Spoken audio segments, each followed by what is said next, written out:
জাতীয় প্রেস ক্লাবের সামনে পাল্টাপাল্টি অবস্থান কর্মসূচি পালন করেছে বাংলাদেশ অ্যাসোসিয়েশন ফর ভলান্টিয়ারি স্টেরিলাইজেশনের সদস্যরা।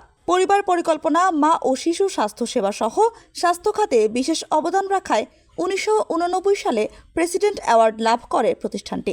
তবে অভিযোগ রয়েছে, গত 8 মাস থেকে এই প্রতিষ্ঠানের কর্মকর্তা কর্মচারীদের বেতন ভাতা বন্ধ রয়েছে। বকেয়া বেতন ও বর্তমান উপপরিচালক নজরুল ইসলামের প্রত্যাহার সহ 4 দফা দাবিতে ব্যানার ফেস্টুন নিয়ে সকাল থেকে বিকেল পর্যন্ত অবস্থান করেছে প্রতিষ্ঠানটির এক পক্ষ। আমরা আমাদের ন্যায্য দাবি নিয়ে আসছি। আমাদের দাবি বকেয়া বেতন 8 মাসের, আর নজরুল স্যারকে বরখাস্ত, প্রশাসক স্যারকে বরখাস্ত। আমাদের এই অভিযানটা আমাদের 1.5 মাস ধরে চলতেছে, কিন্তু কোনো সলিউশন আমরা পাচ্ছি না। এখন আমাদের দেয়ালে পিঠ ঠেকে গেছে, তার কারণে আমরা এখানে আসা। এখন আমরা ছোট ছোট বাচ্চাদেরকে মুখের খাবার তুলে দিতে পারছি না, এর জন্য আমরা বেতন। সামনে রমজান মাস, আমরা কি করে বাসা ভাড়া দেই, কি করে চলি? অনেকের হাজবেন্ড নেই, অনেকের স্বামী নেই, কিভাবে আমরা চলি? আমাদের এটার বিরুদ্ধে আমরা এখানে আসছি। মিডিয়ার মাধ্যমে আমাদেরকে ন্যায় বিচার দেওয়া হোক, ন্যায় বিচার দেওয়া হোক।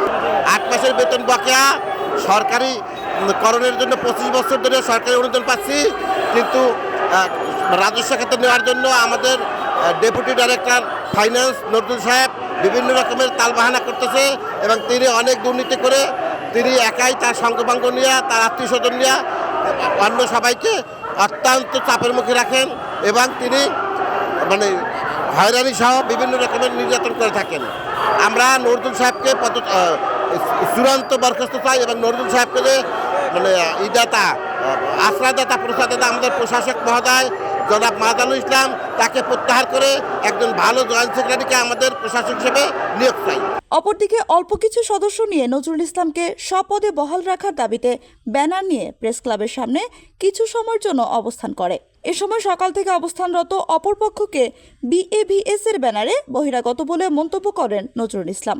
আমাদের এখানে দুই পক্ষ, আমাদের পক্ষ হলো প্রতিষ্ঠানের পক্ষে প্রতিষ্ঠানের পান যাতে বন্ধ না হয়, আর ওরা হলো প্রতিষ্ঠানের পান বন্ধের স্বতন্ত্রকারী।